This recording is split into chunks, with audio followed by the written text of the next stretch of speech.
Greetings and salutations. Ben here. Welcome to a special Tuesday night hanging right here on Tuesdays. It's just, we figured we'd do it on Tuesday because it said it in the title, and we're tube guys. We don't like the digitals more than we have to. I'm Ben. We have special guest Tim Pierce joining me this evening. And if you're new, please subscribe. And if you're returning, welcome back, my friend. Awesome to have you, Tim. Yeah, we're on a different schedule, and I appreciate your patience in shifting. So thanks, everybody, for showing up at this unique time. It's all on me, this one, but I'm really looking forward to talking to and seeing what everybody has to say. I will say there's only one person disappointed we're doing this right now, and that is my cousin, because we do a little NASCAR podcast that 4 people watch on Tuesday nights at this time. And I told him, guess what? You have the week off. So, right. Yeah, we got quite the crowd in here, and they're filling in by the minute. I want to shout out my sister. We've got Boomer out of Alberta, Herb of Fireside Studios, Terry's 3Js, moderator to the stars, Addicted to Gear, my lovely sister Amanda again. I want to shout out John Duchesne out in the Vancouver area, well, Maple Ridge, Symmetry, also from the Vancouver area. And I want to shout out Joe Alba as well, and Paul McNary, and his dozen-plus cats.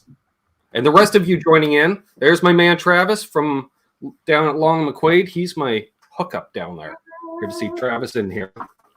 Awesome. So if you do have any questions for either of us, ask away. Use the @ sign, question marks, help, stand out with a super chat. It's all good. Yes. So I am curious, Tim. I want to start at the beginning. What got you interested in actually picking up a guitar?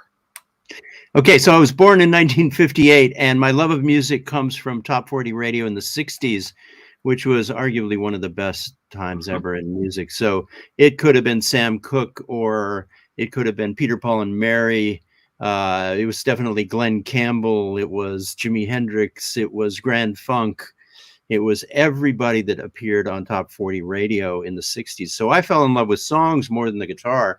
And my love of guitar really came from guitar in the context of songs. Now, of course, in the late 60s, I fell in love with all, Eric Clapton, Billy Gibbons, Johnny Winter, Jimi Hendrix.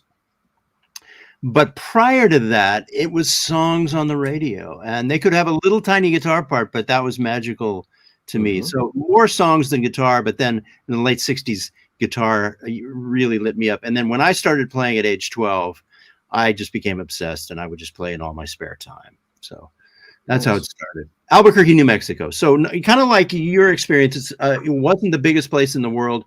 Sometimes being in a smaller environment makes you dream bigger, I think, because you're not surrounded by practitioners. I dreamed of moving to California, and I finally did when I was 21. So in that sense, maybe it was good that I grew up in a small town.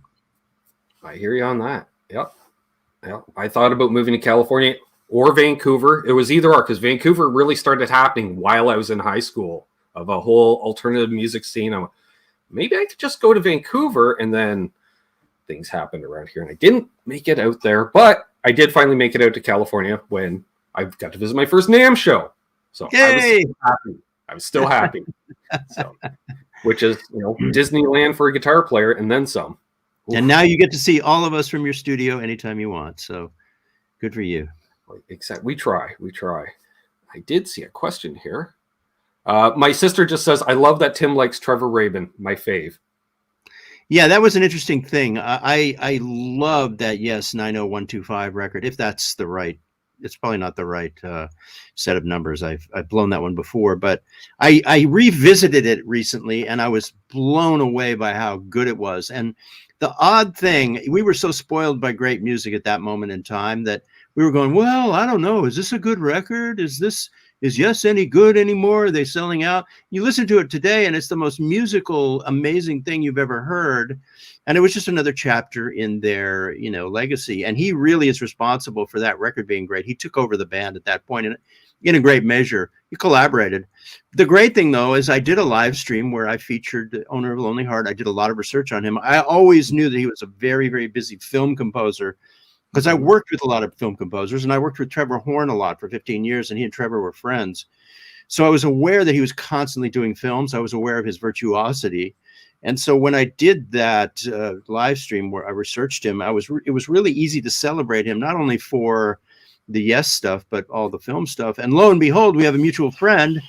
And Trevor called me about a month ago and said, "Hey, thanks so much for that that video." He lives over, about 10 miles east of here, and sent me his solo record, which is phenomenal, which he just did during the pandemic.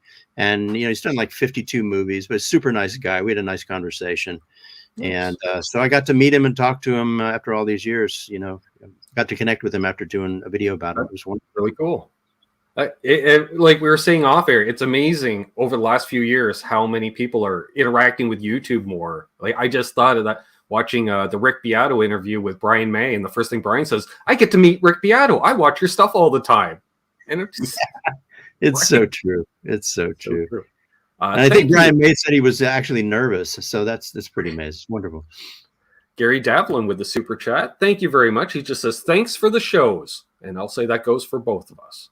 Thank you. Thank you. Appreciate that. Addicted to Gear, great name. He says, "Tim, you have so much great gear. What would be your down and dirty grab and go combo amp if choices were limited to just one for a gig?" Well, I have a really good answer for that. This, excuse me. This is a divided by 13 that Rusty Anderson and Fred Tacone designed. So the thing about Fred's amps is he always designs them with another guitar player, mostly. And so the initials end up on the actual amp. So this is the RSA 23. I fell in love with this amp many years ago, and I have 3 of these. I have 2 that are a shorter box than just one channel, because I only use one channel. So I'm going to a session on Monday. I will take my short RSA 23 head. I'll take a 112. I'll take a pedal board and a selection of guitars. That's as skinny as it gets, but this is the one. Nice. Love it. Love it. I'm going to answer. I'll just take my Fender Blues Deluxe because it's a great pedal platform. Well, you can, yeah, exactly. There's lots of ways to get, for me, as long as I can get the edge of breakup sound from the amp, then I can do everything else with my pedal board in a session situation. I mean, in the 90s, we had an arms race. Part of what you see around me is from the legacy of being in this environment where it was an arms race. Yep. And a truck would pull up with cartage, and there'd be a rack and 8 heads and 3 cabinets and 40 guitars and 3 pedal boards. But luckily that has changed. You don't need to do that anymore, luckily. Right. But some of that stuff's still sitting here. Hey, it's good friend Mark Taft in the house. You're more than welcome. Gave him a hand today, and hey, I had a free afternoon. Great Vanzini in the house, one of my favorite names, the Great Vanzini. Dan Crow, thank you for the super chat. He asked, "Tim, what is your favorite way to use fuzz? Clean, volume up, backed off, fuzz face, muff, tone bender? How do you not disappear in the mix?" That's also a great question, because I never use fuzz. Now, I have a big muff, a Russian big muff sitting here that I would use maybe for a really creamy lead tone. Mm-hmm. But I just moved away from it at a certain point, and people didn't really ask for it at a certain point. So generally I'm more like a Nashville guitar player who has the, just the natural sounding overdrives like the ODR1. So I use the vintage ODR1, and that came to me through Tom Bukovac and then through John Shanks. And I've been a fan of those for like a decade. I started using one very early on. I use the MXR micro amp and its cleaned up cousin, which is the custom audio electronics line driver. Same thing. It's just a little more, got a hi-fi chip in it. I use the Shanks ODS1, which is it's like a different, little more saturated version of the ODR1, the Nobles. And it's a modern alternative to that, because those Nobles are impossible to find and they're too expensive. So the Shanks is great because the throw on the knob sounds good from 0 all the way to 10. And John does not mess around. He rode that horse really hard for a couple of years to try and get any of his pedals. They really develop them really with a lot of blood, sweat, and tears. There's a couple others sitting here. There's a Super Clean, a Super Sweet by Exotic. But the point I'm trying to make here is that I don't use fuzzes. I probably should, but I don't. And part of that is I generally go for the humbucking pickup approach. Like a lot of the tones I gravitate towards are not single coil strat tones. And I think you guys will all agree, fuzzes function best with single coil pickups. So it's a lot of factors, but it's a great question because I really should. And I know a lot of people get these amazing tones from turning down a fuzz and using a single coil pickup and turning down the guitar, and they get this incredible thing. So I got to check it out. You've spurred my curiosity. There we are. Hello to my cousin Doug. Sorry you have the night off. My buddy Travis asks, you have an incredible way of serving the song. Tough question and a bit of a loaded one. How do you approach or process, or what's your approach or process to creating a solo or guitar line? Well, I do three things. Like if there are people in the room with me, I try and find out what their favorite kind of thing is. Just a couple of questions to put me in the right direction. And then I generally think of three things when I solo. Now, when you're doing a session, you have to get almost a first take when you solo. By the third take, you better have it pretty much done, and then maybe you can fix the ending or whatever, because people don't have the patience. I mean, some people will let you do it 20 times, but most people, if you don't get a solo in the first, 1 to 5 takes, they'll figure, oh, we'll try the next guy. We'll try John next week or Joe next week, and he'll take a shot at it, move on to something else. So you want to get it quickly. So my solos are generally melody, blues, arpeggios. So I'll do, oh, this is great. I have the guitar in the hand. So I might do a simple melody. And then I might do, something based on a chord shape. And then if I'm playing that kind of stuff, I'll go, oh, it's a little too sweet and melodic, and then I'll drop in some blues or aggression. Maybe even some dissonance. So it's melody, chord shapes, and aggressive blues if I had to consolidate it. Now, I'm constantly trying to do, really simple like melodies.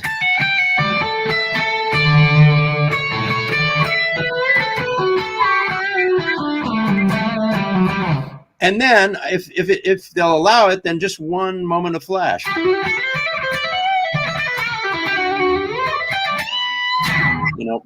So that's, if I do something, I generally go to the opposite to try and keep interest, melodic and pretty, then I go aggressive and dirty, and I just bounce back between different kind of opposites to, keep it fresh. I hope that's a good answer.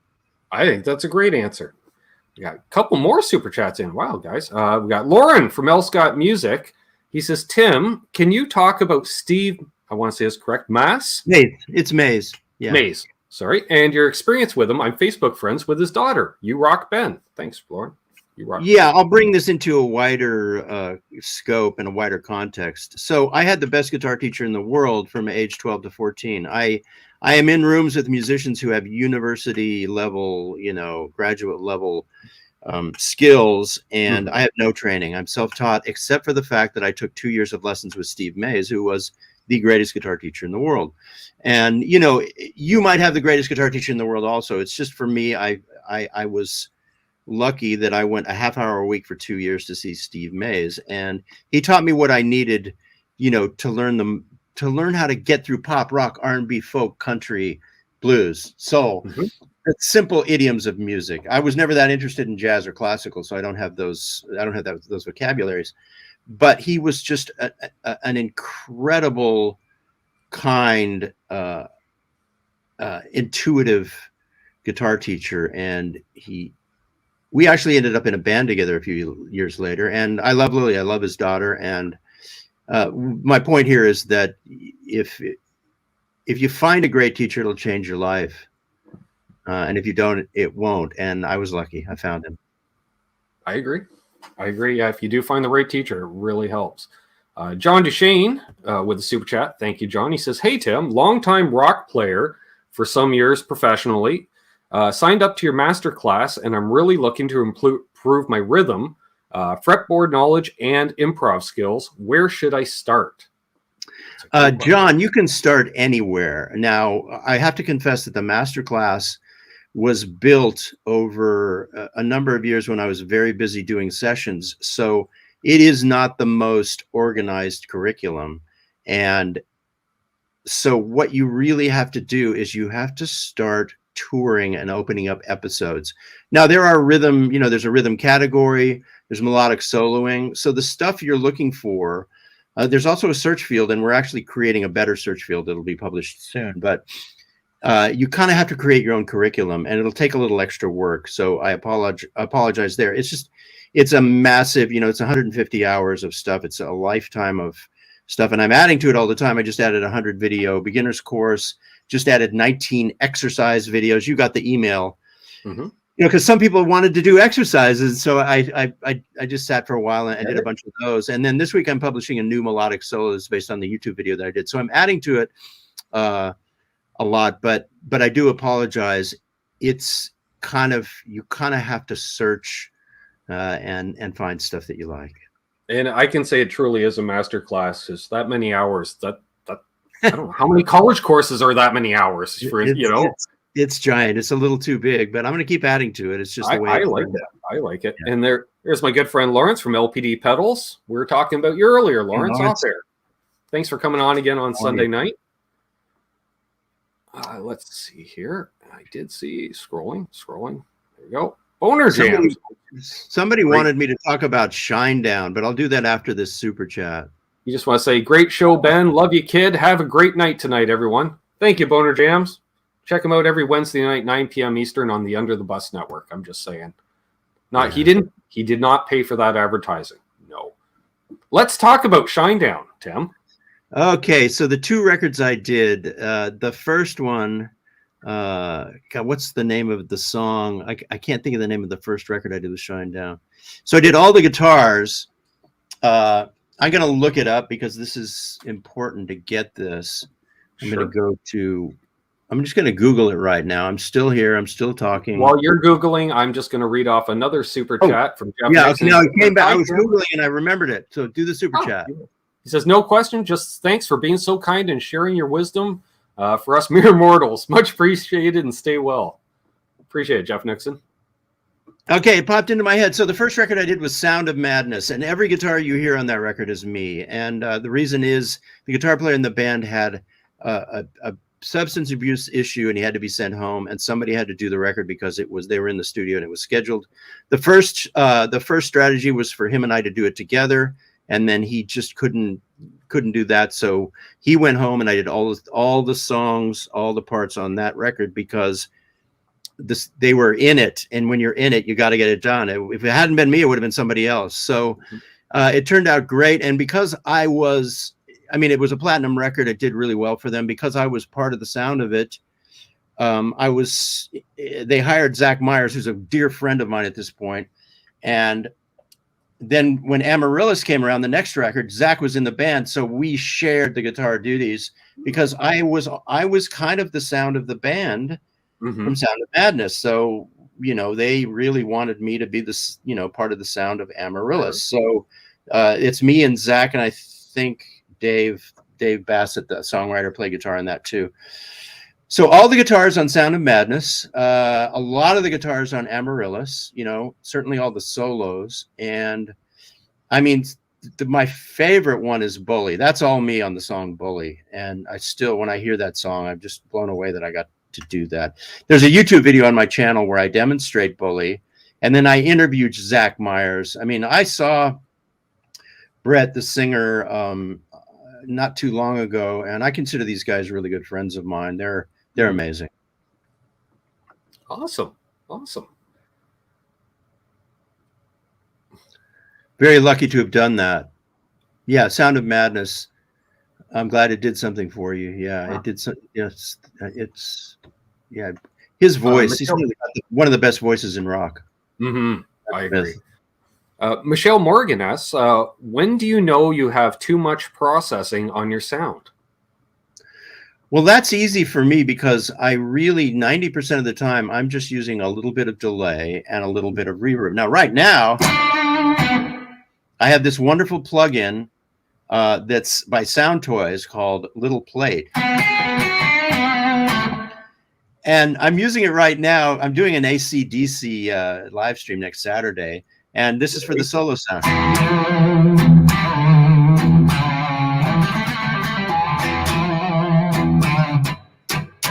But it emulates that room sound. So short answer for you, a little bit of delay so that the guitar floats. I never want you to hear a trail when I do a delay. I want it to disappear and just make the guitar float. And then a little bit of reverb. That's all I use. Sometimes some tremolo.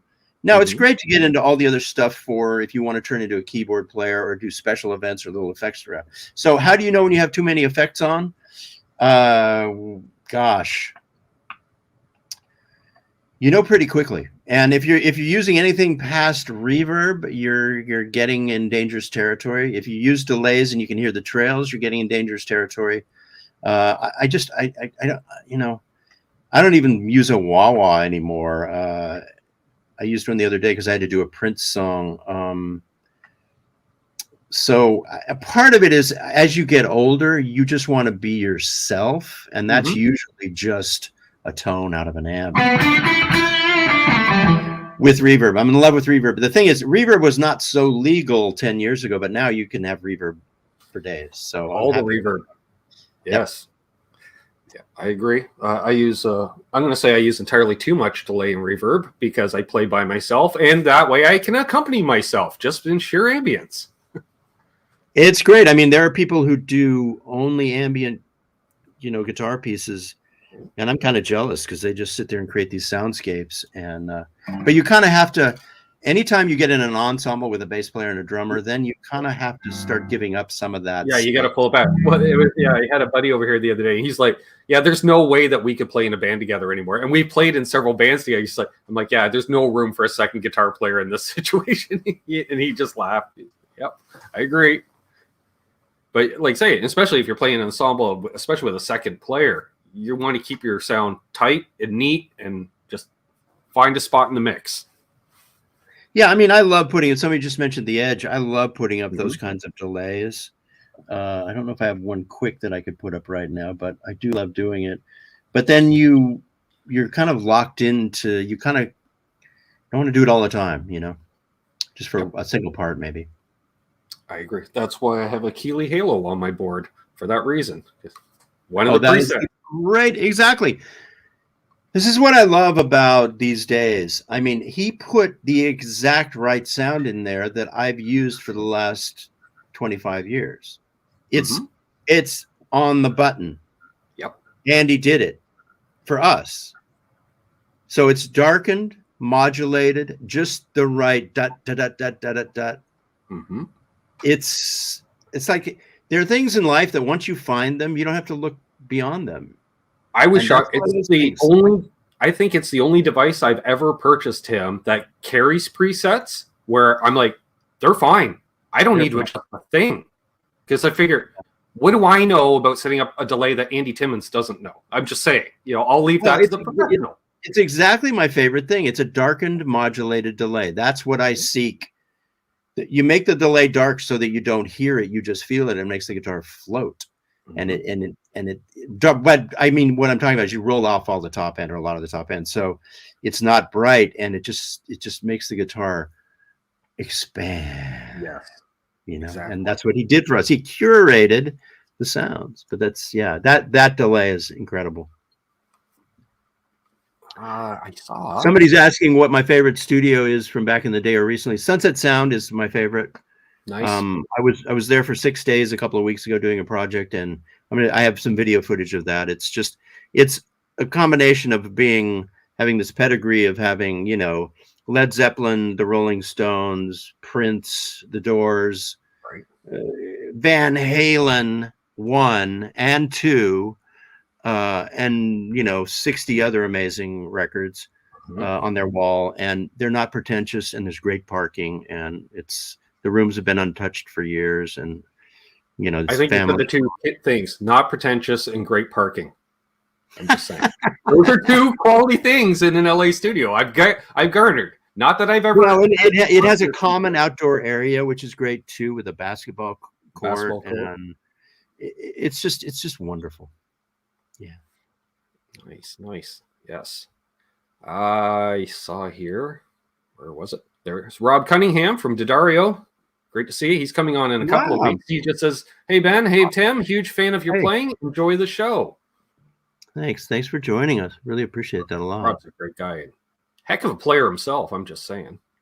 Well, Billy Baloney, I've been wanting to say Billy Baloney's name for about 15 minutes here, and he's asking about Sound City. I recorded at Sound City constantly in the early 80s. Yeah, absolutely. His formal name is William Bologna, just saying. That's wonderful. And hopefully I'm going to meet up with him in June. He's based out of Cleveland, and we're looking at both attending an event in Toronto in June. So that'd be really awesome to see you, Billy. Lots of years at Sound City in the 80s.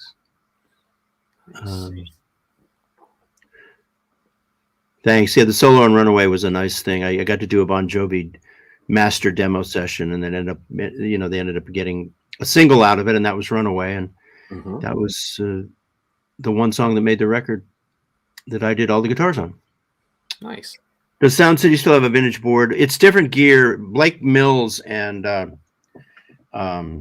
I think the other gentleman's name, Tony Berg, have had the studio for 5 years, and they put different gear in it. Dave Grohl, as you know, bought the original console, but Blake Mills and Tony Berg are actually moving out. They're going to move elsewhere, and I think it's going to become a commercial studio again. So it's the owner. I know. I was just over there. I was just over at Sound City a month ago. The owner, she is going to have to put a new console in there, an old console, and get it up and running because they'll take all their gear out. So there you go. Nice. I did see a question earlier. I remembered it now. What's a typical day like for you? Oh, these days, well, because I don't do every session anymore. Now, I spent 40 years doing every single session I got called for, and that meant I worked 7 days a week, long hours. So, Patty, I would take a Sunday off now and then, or I would work Saturday morning. Now, the reason I ended up working so many days in a row every week is because I ended up with my own studio in the early 2000s. So I could fill in bookings like I was a doctor booking patients. And that meant that if somebody wanted me to do a session, I could say, I'll see you next Wednesday morning at 10. I'll see you next Saturday morning at 11. I'll see you next Sunday morning at 10. And if we're done by noon, my wife will stay married to me. So what I did was I was able to actually schedule every session I was offered, mostly because I could book people like a doctor booking patients. Now, I started a web business 10 years ago, and I did a double shift. In my spare time, I really worked hard. From age 50 to 60, I really worked hard. I built this web business. Now the web business has gotten so successful that it's more important for me to make YouTube videos and take care of my masterclass members. So now I do only the sessions I want to do. I call it family and friends. And a typical day for me is getting up, working on a video, working on the business, maybe going to do a session for somebody, maybe having a session here. So I guess there really is no typical day. I still work 7 days a week, but I do work shorter hours. I take a nap occasionally. But I try and work every single day. I've been self-employed my entire life. You just get used to it. The second half of Saturday and Sunday are always for the wife. And we have a grandson now, and my stepson Nigel is my partner in the business. He's my film editor. I have one full-time employee and 3 part-time employees. So there's a lot of work that goes on.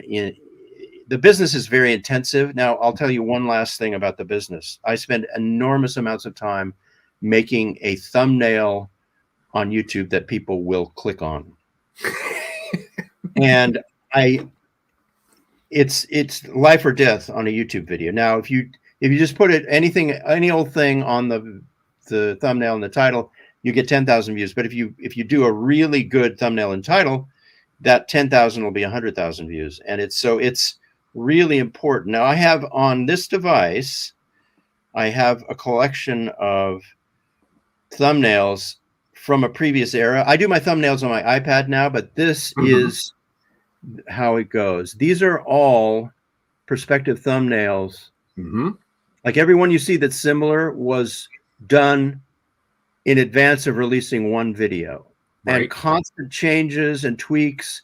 And then sometimes after you release the video, you tweak the thumbnail to save the video. If you have a video that's tanking, you can literally save the video by just renaming it and putting a different picture on it. So this one called Secret Stash right there. I mean, I tried 20 different ones. It still didn't do great. This one did great. It's the hardtail. That's the Nile Rodgers Stratocaster. I won't stick you here very long, but I'll show you just a couple more and then we can move on. This is one that I thought was really cool. I was in the sky as a skydiver, but nobody worked on it, so I abandoned it. It's pretty. I seem to remember that one because I'm like, wait, what? Okay, so this one did really well. It was the Ed. What's his name? I'm not thinking of names. My brain has too much information in it. The guy from Radiohead, his Strat, and I've settled on Ed O'Brien. Ed O'Brien, thank you very much. And this one was the one. So hours, days. The video I put out last Saturday, I spent days working on the thumbnail. So it's an intensive thing, man. Anyway, I tried to do some advanced prepping when I still traveled, which was, and I regret that when I did briefly meet you a couple of times at NAMM shows, I generally try to grab a selfie because that will then become, I learned that from Mark Maron, the comedian, because all of his podcasts, it's just a simple selfie of him and the guy type thing. And I went, I like that. So a lot of mine, fortunately, if I met you in person, chances are in the future, there will be a. Okay. We'll get you a library of selfies next time we meet. Awesome. Brad Guitar Miller with a super chat. Thank you. He says, who was your favorite artist to record with and who would you love to record with that you haven't had a chance, alive or gone? You know, I kind of treated everybody the same, but I have to say Rob Thomas from Matchbox 20 was maybe the nicest rock star I ever worked with. But I really, really fell in love with producers like David Foster. There's another guy, Walter Afanasyev, Pat Leonard, Trevor Horn. I really, really was enamored with producers. Bruce Springsteen was super nice. I did a record called Toy Matinee, and that was a group of people that were really great. Richard Page from Mr. Mister was really great. Everybody, I mean, even Michael Jackson was super nice. But I always treated everybody equal. I would work with somebody maybe really high profile, and the next day I'd be working on somebody's demo that you had never heard of. So you would find, I mean, some artists I did a Don Henley record, and you know, not the nicest experience, you know, but more power to them. People, you know, great art comes from hard work and being ruthless. And so people are not necessarily going to be your best friend when you go in there, but generally in the studio, everybody is very, very kind. You know, it's look at Joe Cocker was amazing. I can only imagine. He seemed like such a great guy. He did 5 Joe Cocker records Nice. over the course of a decade and for 12 years, and he was wonderful, sweet. You know, yeah, because in the studio, you know, it's a kind of a library atmosphere, and people are kind and nice, and but definitely, I remember working with Rob Thomas in the early 2000s. It was actually me and Tom Bukovac working on his record, on a solo record, and I remember thinking, dude, you are the nicest rock star I think I've ever met. It was it just was one of us, you know. It was really awesome. Yeah, I get that. Michael Easter with a super chat all the way from Prince Edward Island. Thank you very much. He says, the psychology of session work is fascinating and broadly applicable. Tim should consider a TED Talk on pitching ideas / being egoless yet confident. Yeah, it's a particular skill, and I have said this before, so forgive me if you've heard it, but you have to bring your ego full force, allow your ego to get obliterated, and then bring it back full force instantly again. And this process repeats over and over as the minutes and hours pass. So literally, you have to come on strong like you are presenting them with the greatest idea in the world. When they reject it, you have to absorb that and come back immediately with a different idea that you own with as much authority as you can possibly conjure up, and present that and do it. And you keep doing that. It's very exhausting. But that's how I describe it. And sometimes if you run out of ideas, if you're in a room full of people, you go, hey, what should we do now? I would depend on anybody in the room to say, yeah, make it sound like the Killers or make it sound like Coldplay. Oh, okay. And then they're off to the races. Right. So you can solve problems lots of different ways. But the thing about the studio, it's all momentum. And that hasn't changed. I had a young man named Mason Stoops in the studio. I'm doing a video about him. And everything he goes in to do, he's in Jackson Brown's band. He also has just finished touring with Marcus Mumford. And he's like the 30-year-old young session guy. He doesn't, and this was always the way for me. You have no minutes to get a sound. You have no minutes to create a part. You get your sound instantly, and you get your part instantly. And if that sounds impossible, it's you just do it. You just go, how about this? And you just start playing, and you just put up a sound and and then you tweak constantly. But yeah, there's no, you don't have 2 minutes to get a sound. You got 30 seconds. Right. All right. I'm going to slightly change this question from John to Shane. Has Tim ever walked out on a session without naming names? Well, yes, I have. In recent years, I've been more selective about session work. And it actually happened here at home. I just didn't feel like doing it. And I started a part with the producer. It was right in this room. I started a part. We worked hard on it. And the artist came in, who was a young woman, and she was negative about it. And he said, look, we're just getting started. This is just one part of the bigger thing. And then she even was frowning, and she was not really even very nice. And I was in the middle of making a video about a Crowded House song that I had done. And I was going, okay, I can't give these people my afternoon. She's negative. And she even said, we're going to work really hard. We're not just going to take the first things that come up. And it was like, okay, I get that. That's fine. But you're actually here at my pleasure, and I don't need the session fee. So I actually stood up and I said, this is not working. And she thought, well, yeah, the part's not working. And then I said, no, the session, it's not working. I'm going to recommend somebody else. We're done. And I walked to my front porch and waited for them to vacate. I said goodbye to them on my front porch, and they were dumbfounded. They were outraged. And it was like the greatest thing. I went right to work on my video, the most liberating thing. So anybody in this life, anybody in this world who's had clients, when you fire a client, it's the greatest feeling in the world. And everybody should be able to do it. That's all I can say. I get that. Yeah. And it's especially, I can say, having spent limited time in the studio, and I asked our engineer, like similar question, who is the hardest to work with? And he just said, like I had a very young pop artist in, he had 5 songwriters and an entourage of over a dozen people that he had to have with him. And he said it was the most, just awkward, disjointed, no flow to the sessions or anything. And it's like, okay.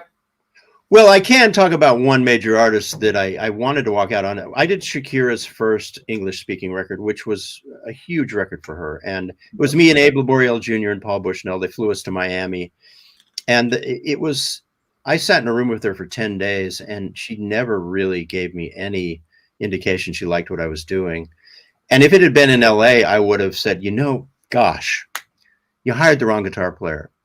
Let's get you Rusty Anderson. We'll get him here tomorrow, and I'll get my gear out. But they had air freighted all my gear to Miami. And I was like, I'm vulnerable here. I got to stay and finish this out. So I stayed and finished it out. Now, if you hear stories about Shakira in later years, there are tons of musicians who have walked out on sessions. Matt Chamberlain actually drove away from a session in Seattle he just drove away. After the session, he just drove back to Vancouver, and they showed up and got a new drummer. So she was particularly difficult, and I don't mind saying it. It's fine. This was many years ago, but I would have left if I could have. But I had the stake had all my gear there. I was kind of like, could be really ugly. There's no way I can exit this thing. So that toughed it out. I get it. I get Charles 75M with the super chat. Just simply says, "This is simply awesome." Well, I'm glad you're having a blast, Charles. That's great. It is awesome. Texas Blues Alley in the house. Great to see you, my friend. He's got some great videos too, folks. You should check out his channel. Did a whole thing on Johnny Winter. Loving it. Loving it. Yeah, I got to play on the new Edgar Winter record that's a tribute to Johnny, and it's a great record. Awesome. It's got so many great guitar players. I mean, I'm serious. If you get a chance to grab this new Edgar Winter record, he won a Grammy for it a few weeks ago. I do need to check that out, actually. Brother John, and it's got Bonamassa and Lukather and just so many great players, and it's really good. Lucky I did it here. I had Edgar Winter on my borrowed piano in the living room. I got a little film of Edgar Winter playing the piano in the living room. It's one of those things. You're like, this is why I do what I do, right? This. I did all the work. So well, if you'd have told me when I was 14 and I saw them with Ronnie Montrose and Dan Hartman, and they were the best band in the world playing Frankenstein and Free Ride. If you'd have told me, Edgar's going to come to your house and depend on you for some guitar parts in the future, I would have just fainted. Right. I get. Steve V says Bukovac just said today about the same joy he felt when he blocked a person on his channel and wished he could do it in other parts of his life.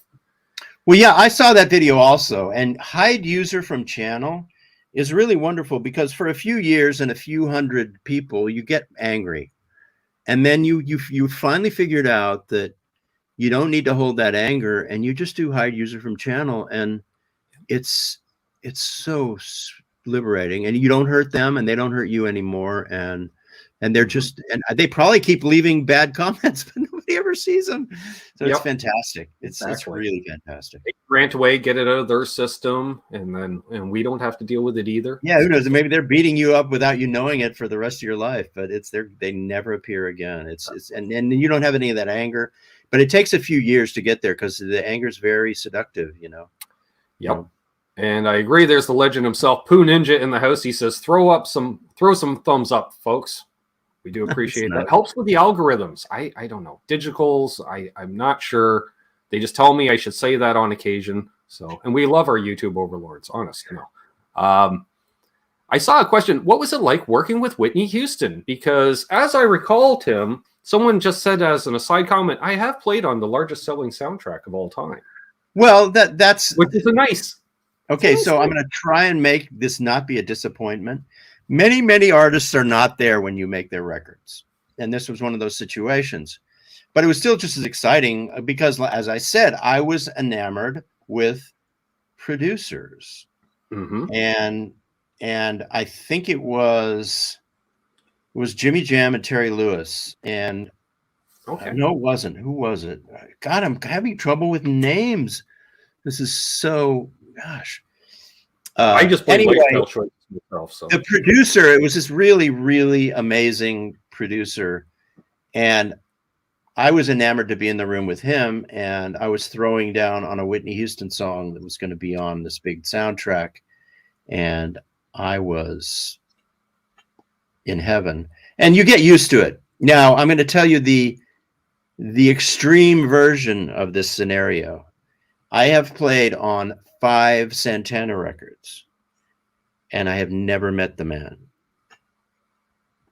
And that's because he lives up in San Francisco, and the records are always done down here with different producers. Mm-hmm. And then he finishes with his guitar parts.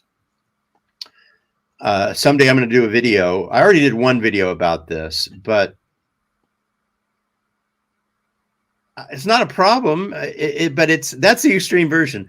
I mean, usually the artists are there, but in the case of Whitney Houston, she wasn't there. And Michael Jackson was there when I did his record. You know, most of the people, John Bon Jovi. I would say with Michael, that would be as much his decision. Like, I want to be there because they're like, Michael, you don't need to be here for this part. No, I want to be there. I want to be involved.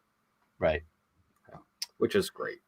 Yeah. So thanks for asking. It was a big deal. And it was L.A. Reid and Babyface. See, you remembered for me. It was L.A. Reid. So I ended up working with Babyface later, which was a dream come true. Yeah, thank you so much. So L.A. Reid was there, and he was a big shot. Like those two, L.A. Reid and Babyface were the biggest in the world at that moment. So that was enough, right? And then in later years, I got to work with Babyface, and that was incredible. He's a great guitar player and a wonderful guy. I forgot about that. Thank you. Yeah. Thank you, Seth. Nice. Edward Crane's headed out. See you, Edward. Octopus Seers in the house. John DeShane asked, did you ever get a chance to get to know Edward Van Halen? Yeah, I have a good video about that on my channel. After he passed away, I made a video about my brief encounters with Eddie Van Halen. I'm going to do this very quickly, I promise. So when I moved to LA in 1980, I played at the Starwood with a rock band, and one night there he appeared. He was in his orange jumpsuit, and I met him. I said, hey, yeah, I'm going on in about an hour. He said, cool, man. I'm looking forward to hearing you. Well, he went into the office and partied with the owner of the Gazaris. It was the Starwood. And I played so good. I played, you know, in my humble way. I was 21 years old or 22, and I just rocked it. And then afterwards, I went back up to the, you know, VIP balcony or whatever, and he came out and he said, "Oh man, sorry, I missed your show."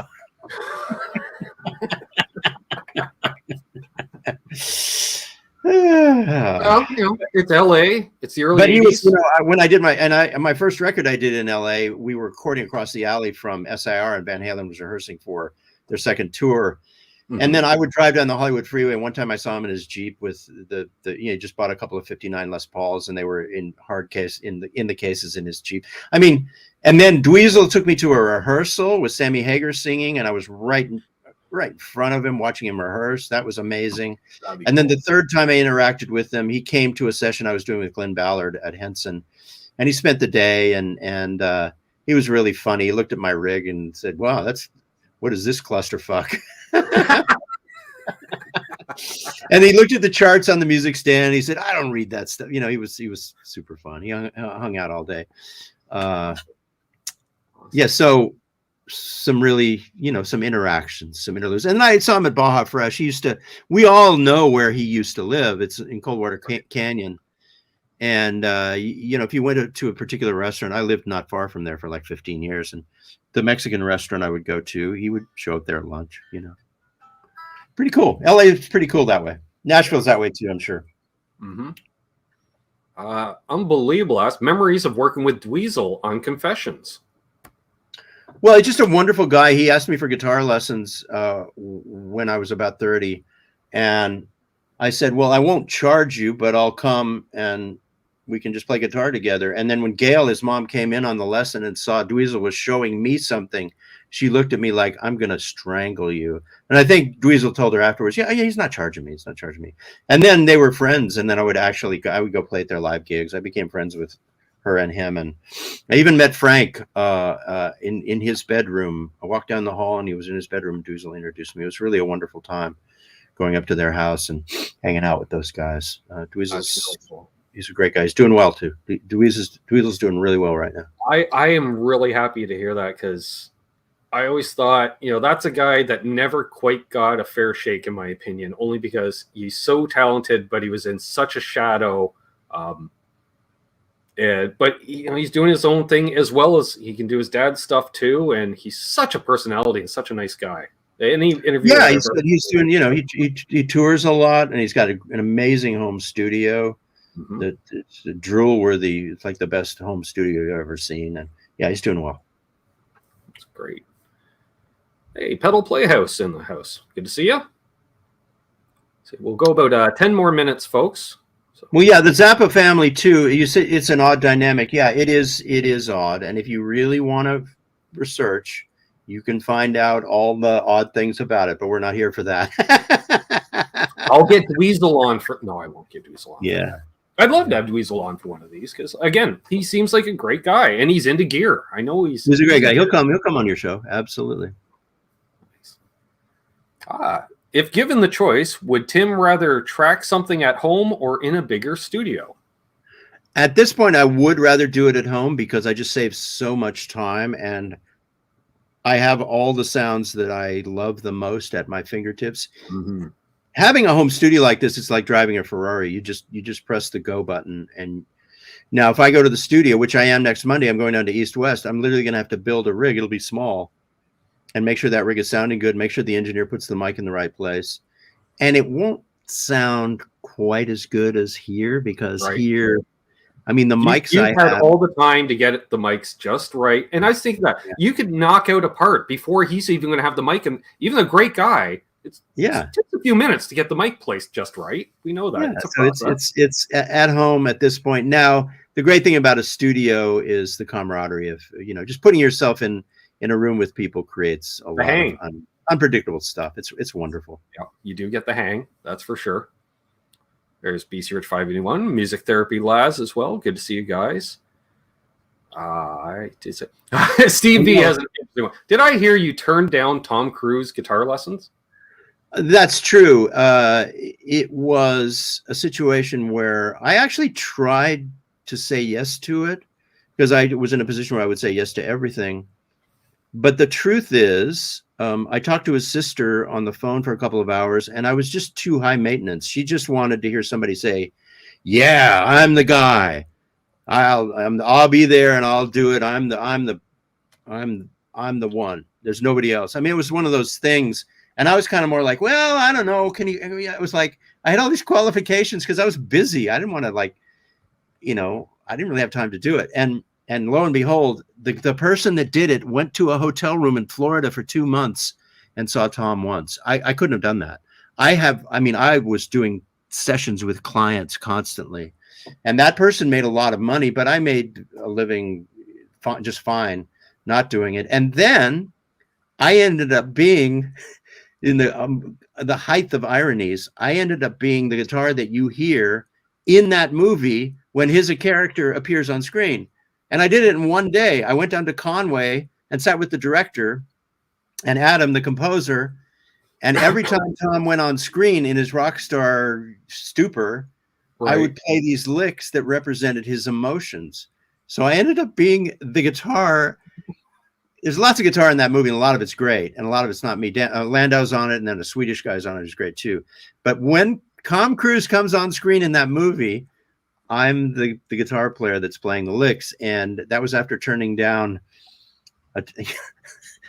that gig. It's really, really crazy set of circumstances. I want to shout out here. Excuse me. Bring it up here. Jim Cox just gifted 5 channel memberships to you fine folks in there, I notice. That's awesome. Wow. Yeah. And if you run out and you want to grab one yourself, click that join button. You get exclusive content. And then we do Zoom hangs twice a month, which are always fun. And I can just say they're always fun. The next one's this coming Saturday. So awesome. You have a really, really nice, everybody's so nice. You've got a really good audience, and I hope you really grow it. We'll spread the word. We'll get all kinds of people coming. Well, I'll tell you, during your Trevor Rabin live stream, when you first gave me a shout out, I holy crap, you know, and I did a screen capture on my phone and sent it to a couple of people. I'm like, this happened, and they're like, it did. And then when you did it on your last live stream, and I'm just like, okay, I got to reach out to this gentleman. And you're like, sure, let's do it. I was like, awesome. Which I had a question. How did you know about me? Well, okay. So first of all, let's do this again, because an hour is not enough. And when we do it again, I won't mess you up with a rescheduling thing, because now I know what the deal is. So we're going to do this again, guys. And let's do it again soon. Sure. Okay. Sure. But the way I learned about you is you're helping great people. Now you help Pete, you help RJ also. Yep. Who else? Where else have I seen you? I do Philip McKnight's. No, I'm retired from Philip McKnight. Steve from Boston on Saturday nights. Yeah. So you do something very valuable for these people that I love. I mean, I'm friends with all these guys. Referee. You know, I'm referee. And if someone like yourself, you know, as the host, you're like, hey, Ben, can you put a link to my video on this in the chat? Okay, sure. You know, it's kind of like having a producer without somebody in the room with you. And it's just it's very, very important. Very important. And they let me shamelessly plug my channel in their chats too, which is nice. I'm just going to say, you know. Great. Texas Blues Alley is here. I just subscribed to your channel. I mean, what you do is so great. And I forgot your name. We've met. But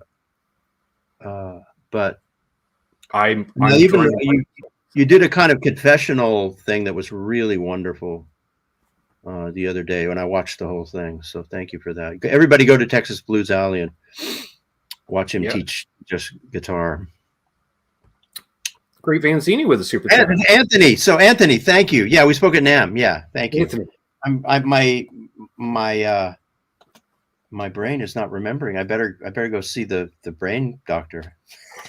I just blame lifestyle choices myself. So too much information. Great Vanzini says, I'm sure you. Yeah, well, there's not a modern wrecking crew. Go ahead and say the question. Do your thing. Yeah, sorry. I'm sure you're connected to many musicians in LA. Is there any like a modern day wrecking crew these days? Now, if I'm just not mistaken, the wrecking crew, were they not more or less hired or in-house musicians for a certain studio? Or no, it was. So it's not like the Muscle Shoals guys, for instance, or no. It was an amazing time, and there have been wrecking crews in different cities. I mean, there was one in Motown in Detroit, and then there are wrecking crews that have been created that you never heard about. There was Muscle Shoals. I mean, I had a wrecking crew with some musicians in the early 2000s. That was, the producer that did the Shinedown records. We did like 40 records together. So these things repeated themselves in history, and you might not have known the names of these guys. I mean, Lee Sklar and Danny Korchmar and Russ Kunkel were doing these guys went in groups and did these records together constantly. All kinds of different examples. The original Wrecking Crew, it was just a particular time when pop music was having singers sing songs, and they needed studio musicians to sound like modern rock players.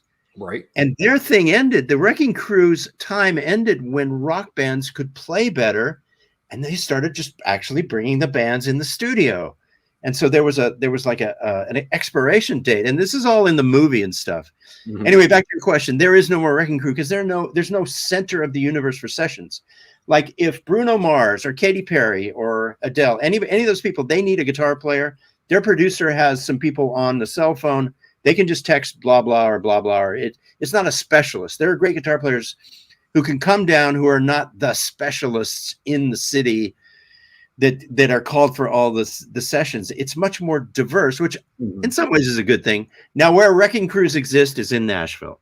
So Tom Bukovac shows up, and there's Jimmy Sloas is always the bass player, right? And so there's always it still happens in Nashville. But here, not as much. I mean, on Monday, I'm going to go, and Victor and Drizzle will be playing drums. Sean Hurley will be playing bass. These guys do all the records here in town. So it's sort of a wrecking crew. The other guitar player is Dave Levita. So anytime you see musicians repeating, trusted guys doing records in a row, actually Monday is a bit of a wrecking crew for me. So it'll be Victor and Drizzle, Sean Hurley, Luis Conti on percussion, Dave Levita on the other guitar. So it happens. Not like before, though. Not like before. Yeah, do another shout out here. We've got Michael Nielsen in the chat, fellow LA resident, and he'll be coming on the channel this coming Monday. Michael Nielsen will be hanging with me. I'm looking forward to that. It's so great. It's just I watch your videos too, and you teach me so much. See, this is why there's a confusion, Tim, when I kept talking to you in your time zone all the time. It's because apparently I'm dealing with Californians a lot lately. Yeah, good. And I find it easier when you're dealing with the guests, talk to them in their time zone so they don't have to do the math. Right. I try. It's funny. The YouTubers, they're all friends of mine. I admire, how much work it takes to do a video and release it. Most musicians don't want to work that hard. And it's man. And some people an hour's work for every minute you see a video. Yeah, true. So hats off to you guys for doing the work and making the videos. Yeah, Michael Nielsen rocks. Yes, looking forward to that. We got RJ Ronquillo this Sunday coming on. So. Fantastic, RJ. So check this out. If you go to Corey Congilio's channel and you look at the live gig that Corey did recently, and you listen to RJ play a solo, there's a solo he did that's like the greatest solo I've ever heard. It's the guitar solo I would play.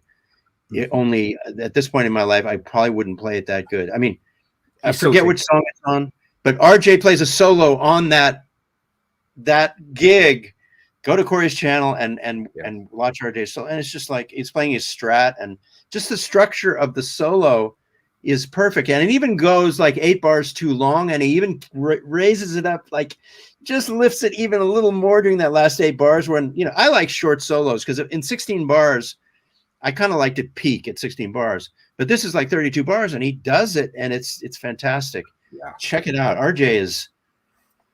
That was it was interesting. I saw that was coming up, and I shared it with a bunch of my friends. I'm like, hey guys, you know, there wasn't really, it was kind of a dark night on YouTube. There wasn't much going on. So I even sent the link to my dad, Tim, you know, because I thought this is right up my dad's alley. That's his stuff. And so after the live stream ended, I went upstairs to check on him. I'm like, hey, did you catch any of the live stream? He's, yeah. He says, I saw your friends in the chat there. I was like, yeah. I said, so what'd you think of the music? His response, not bad for a bunch of kids.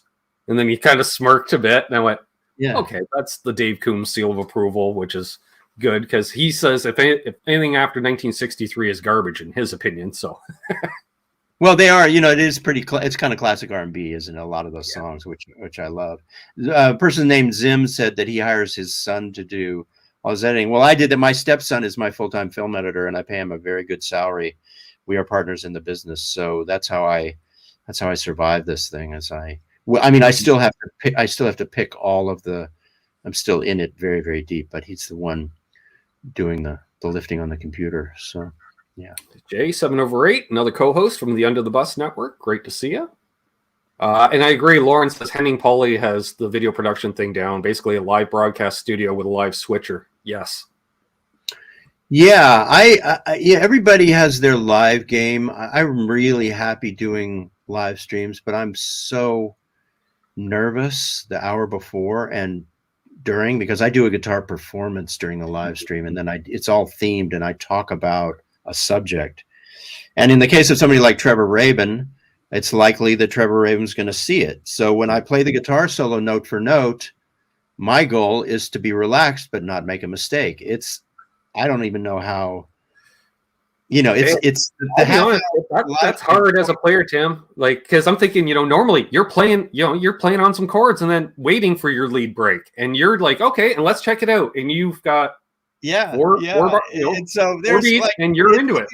It can go many different ways, but I take a deep breath and I practice really hard when I'm emulating. So I played the solo on Owner of a Lonely Heart note for note, and I practiced it a lot, and I got it, and I did it, and it was okay, but I was very nervous because I thought, God, he might see this, and indeed he did, and indeed he called me, and we talked about it. So it's everybody has their game, a different version of how to do this, and I respect everybody for doing it. I'm the biggest YouTube fan. I talked to Robert Baker on the phone. I talked to Rhett Shull. I talked to Corey.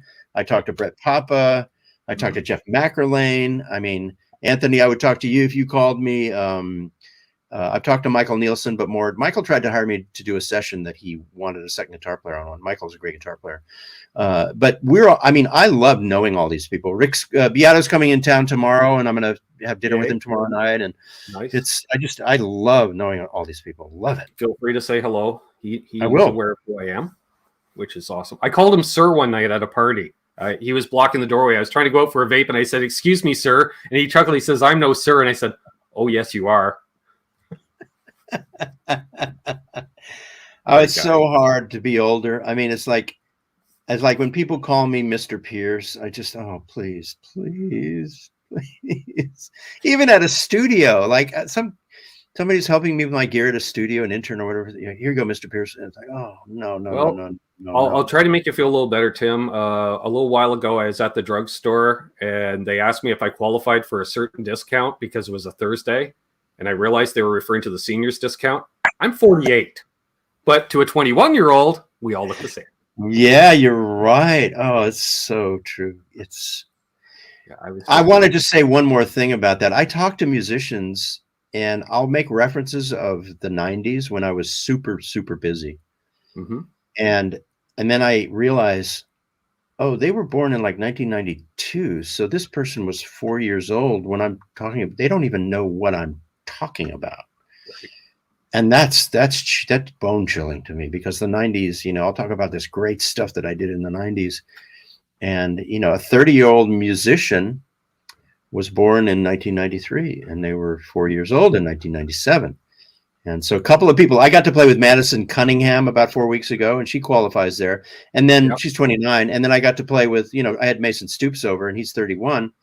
And in both those situations, I was talking about a couple of 90s artists I work with. And then afterwards, I realized, I don't think they even know who I was talking about. Woo! Yeah. But on that note, we will, wrap things up. And wow, we got 180 people watching. Well, guys, this is only let's do another one, in a few weeks.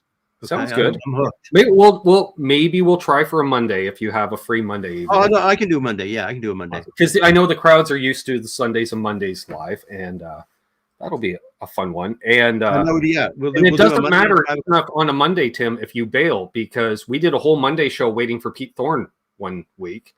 And then I wake up to my channel blowing up the next day because Pete got home from the studio, realized he totally forgot about the hang, and then he put out a short, and it was just said, I'm sorry, Ben. And everyone's like, who's this Ben guy? I saw that apology video, and I thought, I know what happened. If it's COVID, it's like, man, I've had people show up at my door here at the house for a session, and I'm just enjoying my day off, and they show up and they go, okay, and I was booked this time. I mean, it's the pandemic really. We'll blame the pandemic. Works for me. All right, I got one last one here from John Shane. Speaking of getting older, how do you take care of your hands, Tim? I'm starting to get arthritis, and it's pissing me off. I don't know. It's coming for me. It's a few years away. Mm-hmm. But okay. I used to fight with guitars all the time. Super heavy strings. It gives you a sound and a certain attitude when you're battling the guitar. But in recent years, I make them as easy to play as possible. So my guitars have this guitar. I got it brand new, and I refretted it the day I got it because I wanted to play a certain way. Okay. Well, it was perfect. I mean, I bought it off Reverb, just slightly pre-owned, and I felt the frets, and I went, "Oh, I love this guitar, but these frets won't do." So I took it and had it refretted immediately. Did you go with larger or smaller? Jumbo, medium jumbo. Okay. So my guitars have to have perfect necks. The action has to be so low that they play themselves. And I've switched to 9 through 42. I'm contemplating switching to 8. So I would say this: the lightest strings possible. Use perfect guitars with perfect necks and jumbo frets, guitars that play themselves. I don't want to fight anymore. I want it to be as easy as possible. That helps me, might help you. Other than that, we got to figure out what foods we need to eat, what exercises we need to do to try and, keep this thing pushed away. Exactly. I agree. So thanks again, everybody that tuned in tonight. Hold the line, Tim. Yes. Brain myself there. I'm like, wait, am I talking with Tim? Yes, I'm talking with Tim Pierce. Jeez Louise. Wow. I'm coming back, guys. We will definitely do a part 2. I want to special thank everyone that did a super chat tonight. Believe me, that helps. And, Charlie, yes. I'm going to interrupt you because I got to have dinner with Luke about 5 weeks ago at his favorite sushi restaurant. He's beautiful. He's a beautiful human being at this point. Yes. Luke. Yeah. Anyway, he's embraced the YouTube thing too. He'll appear. He's appearing up in the last year on interviews. I've seen, it seems, which is great. Yeah, that's great to see with him, and he's a great guy. I'd love to talk here with him too, anytime, on air or off, because he's a great guy. And as always, folks, hold those doors open. Let Tim Pierce ahead of you in traffic. He's on his way to a session. Let him in. I'm just saying. Happy tone chasing. Be good to each other. And of course, don't litter. Don't.